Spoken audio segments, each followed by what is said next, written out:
बिस्मिल्लाहिर्रहमानिर्रहीम। अस्सलाम वालेकुम। मेरा नाम डॉक्टर आसिफ है और अल्हम्दुलिल्लाह जैसा कि मैंने पहले बताया है, मैं ख़ुद का अल-जन्नत मेडिकल सेंटर प्लस फार्मेसी के नाम से अपना सेटअप भी रन कर रहा हूँ। और आज हमारा टॉपिक है पीआरपी। जैसा कि मैंने आप लोगों से पहले भी डिस्कस किया है कि PRP basically is platelet rich plasma therapy. ऐसे लोग जिनके बाल बहुत ज़्यादा गिर रहे होते हैं, हेयर फॉल बहुत ज़्यादा हो रहा होता है, गंजापन आ रहा होता है, बाल पतले हो रहे होते हैं, इस तरह के जितने भी हेयर्स के प्रॉब्लम होते हैं, उनके लिए जो बेस्ट से बेस्ट ट्रीटमेंट है वो है PRP, platelet rich plasma therapy. तो आज आप लोगों के सामने हम एक प्रोसीजर जो है वो कर भी रहे हैं, तो आप देखेंगे कि पीआरपी हम कैसे परफॉर्म करते हैं। साथ बने रहें। Thank you. बिस्मिल्लाहिर्रहमानिर्रहीम। जैसा कि मैंने आप लोगों को बताया है, ये PRP basically platelet rich plasma therapy होती है। इसमें पेन के हवाले से ये होता है कि हम लोकल एनेस्थेटिक देते हैं। इसमें लोकल एनेस्थेटिक देते हैं जिससे पेन जो है वो ना होने के बराबर होता है, या समझ ले पेनलेस प्रोसीजर है, इतना ज़्यादा पेन नहीं होता।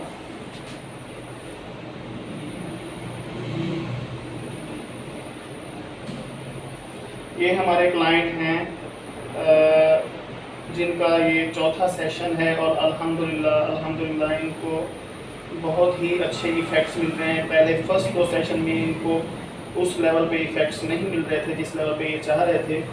तो जैसा कि मैंने आप लोगों को पहले भी बता चुका हूँ कि कुछ लोगों में जो है फर्स्ट और सेकंड सेशन में ही रिज़ल्ट आना शुरू हो जाते हैं, और कुछ ऐसे लोग होते हैं जिनको तीसरे और चौथे सेशन के बाद सेटिस्फैक्ट्री बेस्ट रिज़ल्ट मिलते हैं। तो अल्हम्दुलिल्लाह इनको अब ये चौथा सेशन है इनका और बहुत अच्छे इफ़ेक्ट्स इनको मिलना शुरू हो गए, अच्छे रिज़ल्ट्स मिलना शुरू हो गए। तो ये इनका हम 4th सेशन कर रहे हैं।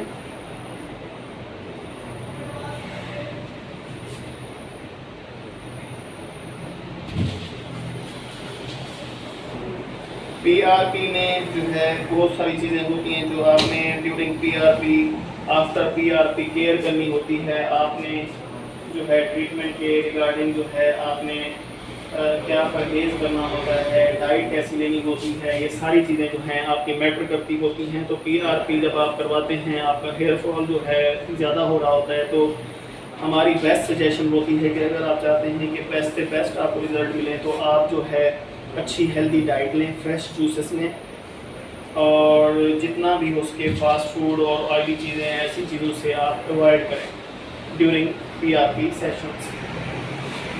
इससे क्या होता है कि आपको सेटिस्फैक्ट्री रिज़ल्ट मिलते हैं। आपका हेयर फॉल जो होता है वो आफ्टर 3rd सेशन 80 to 90% जो होता है कम हो चुका होता है।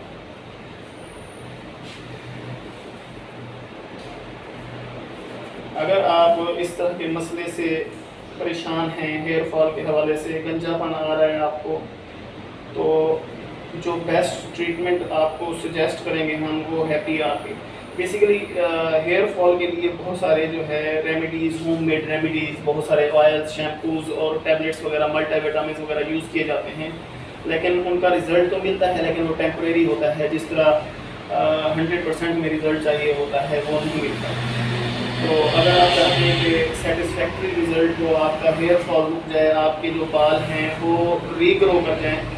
अच्छा, पीआरपी का सबसे बड़ा फ़ायदा क्या है? पीआरपी का सबसे बड़ा फ़ायदा ये है, अगर तो आपकी रूट्स अवेलेबल होती हैं आपकी स्कैल्प के अंदर, तो जैसे ही हम, ये होता है ग्रोथ फैक्टर जो बेसिकली हम आपके ब्लड से ही इसको सेपरेट करते हैं, अलग करते हैं।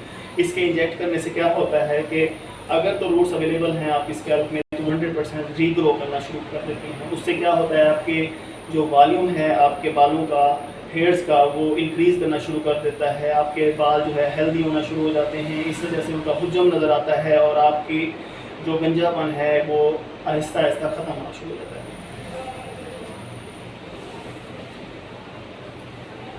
अच्छा, इसमें मैं आप लोगों को परहेज़ वगैरह और इस तरह की चीज़ें भी बताता चलूँगा।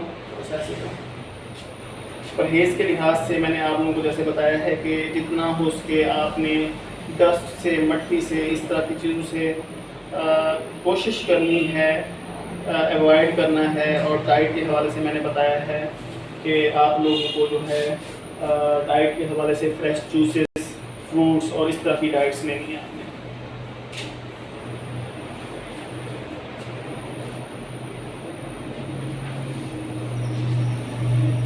अच्छा, ये जो हमारे क्लाइंट हैं इनकी बेसिकली जो सबसे ज़्यादा हेयर फॉल हो रहा था वो ये वाला एरिया है इनका स्कैल्प का।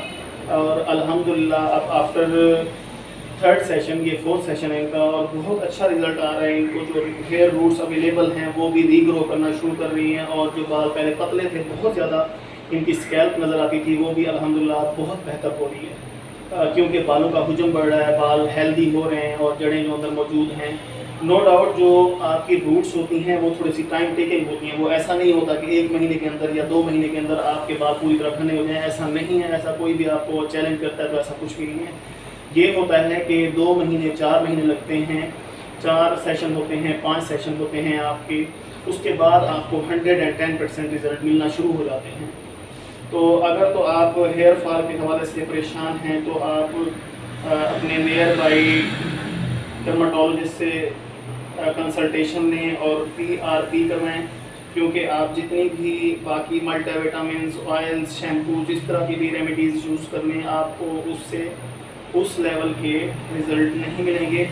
वीडियो के एंड पे हम जो है अपने क्लाइंट से भी जानेंगे कि उनको कितना फ़ायदा हुआ है, और वो हर तरह की जो टोटके होते हैं, ऑयल्स होते हैं, शैम्पूज़ होते हैं वो ऑलरेडी यूज़ कर चुके हैं, तो ये भी वो आपसे शेयर करेंगे।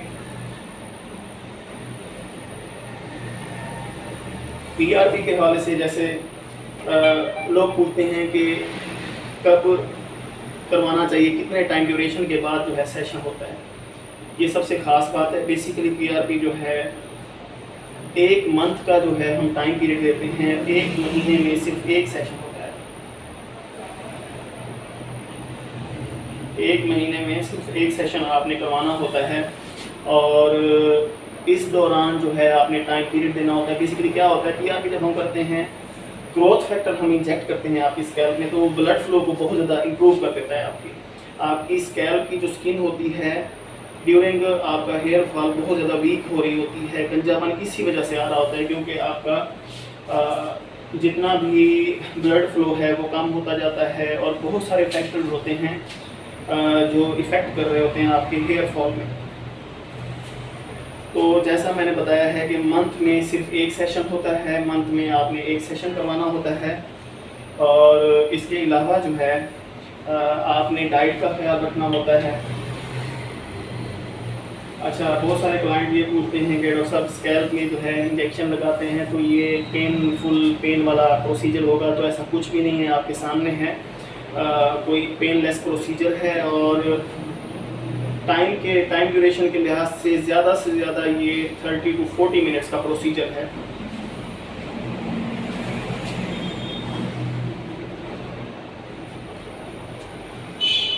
मंथ में 1 बार इसको करवाना होता है, फिर 1 मंथ का गैप होता है, क्योंकि उसमें जो है आपका ब्लड ट्रांसफ्यूजन, आपकी ब्लड फ्लो, ये सारी चीज़ें जो हैं इंप्रूव होनी होती हैं। इसमें डाइट के हवाले से मैंने जैसे कि आप लोगों को बता दिया है, इसके अलावा अगर तो मल्टीविटामिन में हम कोई चीज़ सजेस्ट करते हैं तो वो बेसिकली है बायोटिन जो होती है, वो यू नो वेरी वेल कि हमारे बालों के लिए बहुत ज़्यादा फ़ायदेमंद होती है। मंथ में किसी भी अच्छी कंपनी का आप बायोटिन मल्टीविटामिन ले सकते हैं, और आप अपने क्लाइंट को सजेस्ट करते हैं कि वो मंथ में जो है डेली बेसिस पे 1 मल्टीविटामिन बायोटिन की शक्ल में, सूरत में लें। इससे क्या होता है कि जो आपकी PRP के इफ़ेक्ट्स होते हैं वो बहुत ज़्यादा हद तक इम्प्रूव हो जाते हैं।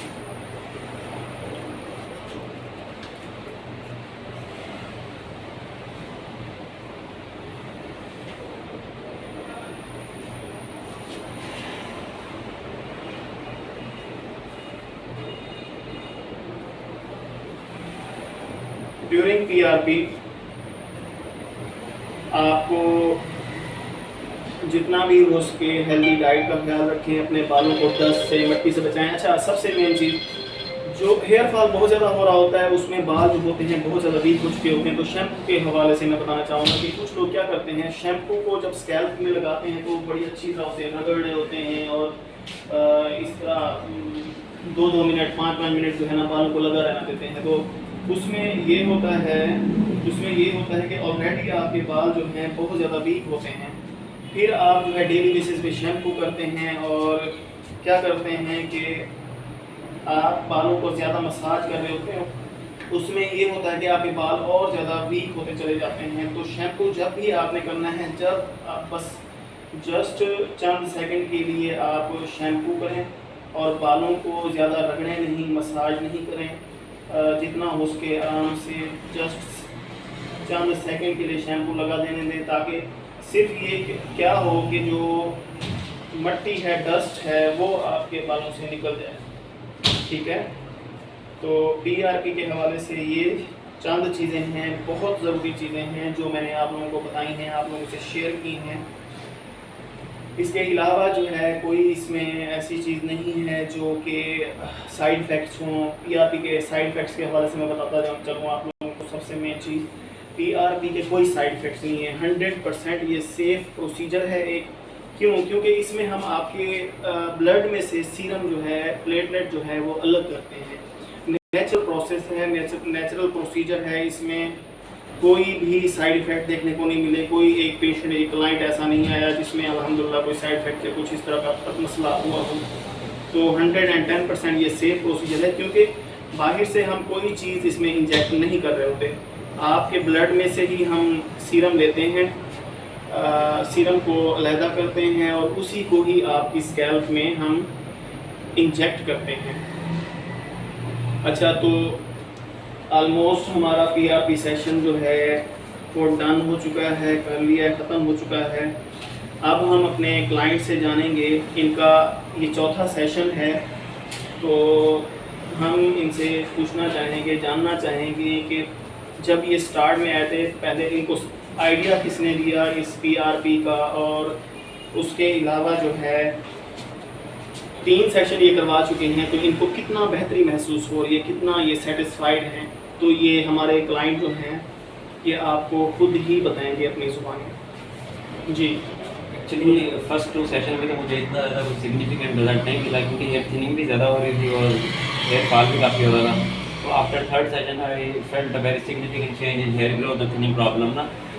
तो बजाय इसके कि टाइम वेस्ट किया जाए, तो ये मुझे 2-3 साल पहले करा देना चाहिए था, तो हेयर का वॉल्यूम भी मतलब रह जाता और काफ़ी ज़्यादा जो है थिनिंग भी ना होती ना। तो मैंने काफ़ी टाइम वेस्ट किया। तो इस तरह की प्रॉब्लम अगर शुरू से ही फेस हो, तो without wasting any time, without wasting any money in herbal and pharmaceutical different मतलब मेडिसिन में ना, you have to consult a dermatologist because it's the field of dermatology, and PRP is the best procedure for hair thinning and hair regrowth. ये बताएं उमर भाई, जो सबसे main चीज़ जो मैं आपसे जानना चाहूँगा, ऐसे हमारे भाई को ये चीज़ बताते जाएं कि क्या करते हैं, उनको इस चीज़ की अवेयरनेस नहीं होती, वो वेट करते रहते हैं, उनका हेयर फॉल हो रहा होता है, एक टाइम आता है गंजापन आ जाता है, तो वो ट्रांसप्लांट पे आ जाते हैं। तो ऐसे लोगों को आप क्या सजेस्ट करें? एक्चुअली यही है ना कि हेयर जब थिन होते हैं तो हेयर थिन नहीं हो रहे होते, आपके स्काल्प की जो स्किन है वो थिन हो रही होती है ना। तो हम बाहर से जितनी मर्जी मेडिसिन यूज़ कर लें, लगा लें, तो उससे कोई इतना ज़्यादा फ़र्क नहीं आने वाला ना। जब तक स्किन हेल्थी नहीं होगी, तो वो जो रूट है वो हेल्थी नहीं होगी, आपका बाल जो है वो नहीं आएगा अच्छी तरह से ना। तो हम मल्टीविटामिन भी यूज़ करते हैं, उसका भी फ़ायदा होता है, लेकिन इतना सिग्निफिकेंट नहीं, वो टेम्परेरी कहने के टाइम वेस्ट होता है, वो 2 महीने 3 महीने। लेकिन स्टिल इशू वही है कि स्किन क्योंकि हेल्थी नहीं है, तो स्किन को हेल्थी करने के लिए जो है this is the best procedure which I have got from different कह लें कि डिफरेंट लोगों से भी पता किया और डिफरेंट मीडिया कह लें कि इंटरनेट से भी। तो without wasting any I think, मतलब आपका मानना ये है कि PRP में आपको रिजल्ट मिल रहा है और आप सेटिस्फाइड हैं? फर्स्ट 2 में मुझे इतना ज़्यादा फील नहीं हुआ, बिकॉज मेरी हेयर थिनिंग काफ़ी ज़्यादा थी और हेयर फॉल भी काफ़ी ज़्यादा था ना, इतना ज़्यादा चेंज नहीं आया। लेकिन after 3rd session I felt a very significant change in my hair growth and hair thinning problem काफ़ी अच्छा है, बिल्कुल। तो डेंसिटी भी इंशाल्लाह इंक्रीज़ हो रही है मज़ीद, 2-3 सेशन में मज़ीद हैं, तो उसमें मज़ीद इंक्रीज़ हो जाएगी। तो मैं आप सबको यही कहूँगा टाइम वेस्ट ना करें, इससे पहले कि बहुत ज़्यादा फॉल हो जाए, फिर रुकना भी मुश्किल हो जाता है और सेशन भी ज़्यादा रिक्वायर होते हैं। तो इससे पहले कि ज़्यादा मसला हो और बाद जो है ट्रांसप्लांट पे जाए, तो अपने बाद अपने हैं, तो इनको रोक लिया जाए तो ये बेस्ट है। चलें, thank you so much Umar भाई, thank you so much viewers. आप हमारी वीडियोस देखते रहें, आप लोगों के लिए जो है हम इस तरह के ट्रीटमेंट, इस तरह की हेल्थ प्रॉब्लम से रिलेटेड चीज़ें आपको प्रोवाइड करते रहेंगे। सपोर्ट करते रहें हमारे चैनल को, सब्सक्राइब करें। Thank you so much, stay blessed, अल्लाह हाफिज़।